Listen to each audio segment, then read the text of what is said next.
I remember the days when I was a Christian and on mission trips, and I loved those days, and I loved serving others and finding a lot of happiness through service.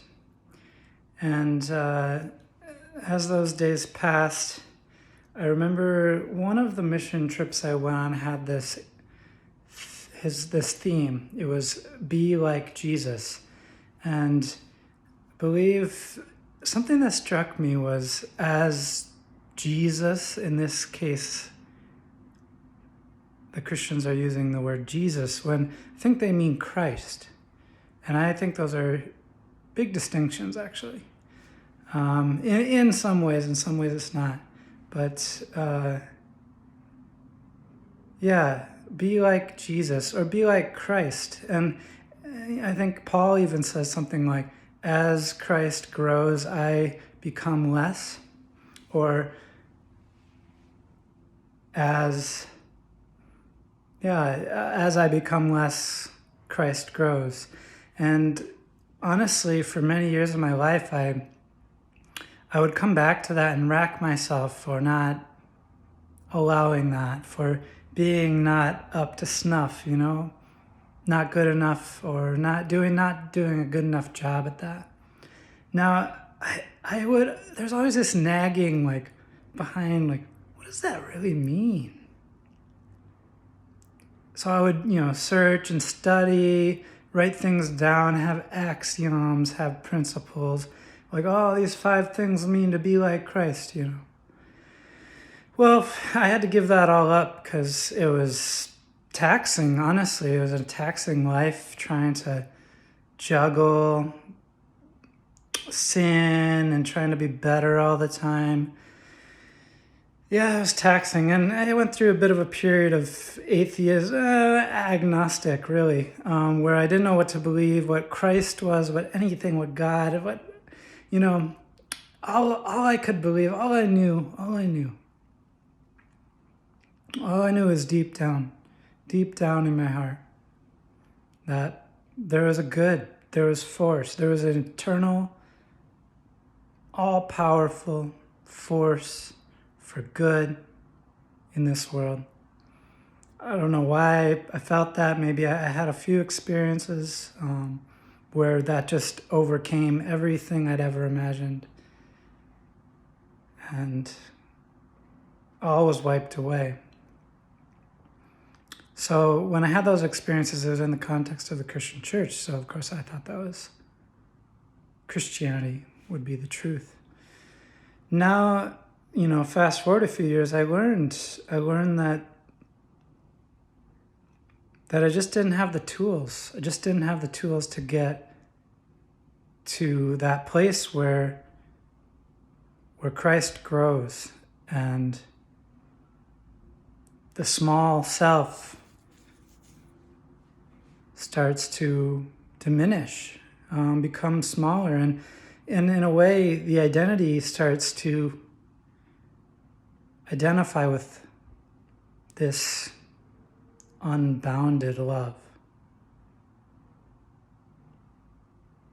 Yeah.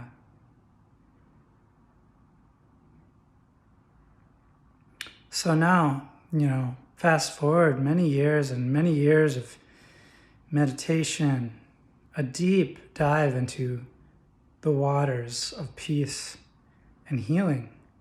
Many years, it's clear now.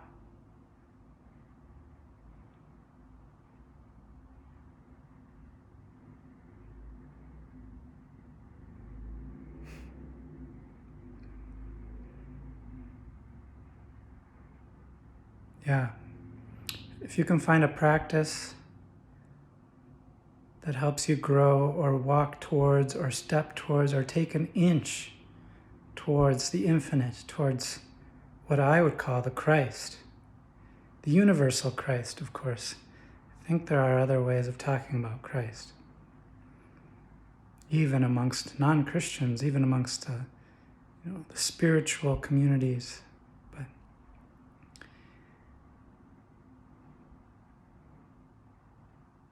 yeah, you find yourself some tools that bring you just a little bit closer. And the infinite will start meeting you in every aspect of your life, melting years of pain and suffering. And you too will find things like those who lose their life will find it. Or you can find very easily the verses that Jesus says, the words.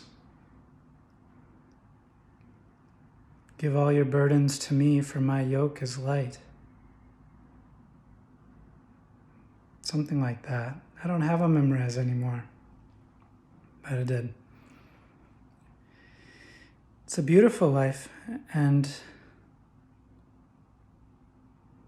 you can tap in and learn these things. They are accessible. It's not new. It's not even new. It's wonderful to be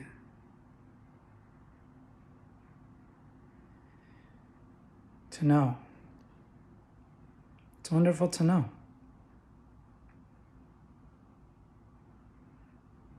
It's wonderful to know that Christ, peace, infinity, these sit right here.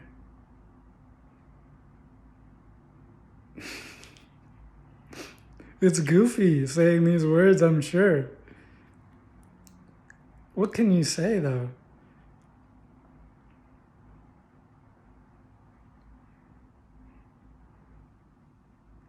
Yeah. So, finding the right tools and practicing them, they will help. And you can believe. Yeah, I believed hardcore. And that was a wild ride. I remember, so many days trying to come back to those beliefs. But there's nothing like the experience. When you're ready to experience samadhi, peace, Christ, consistently and regularly, not just a testimonial a few times like many Christians have, all the time.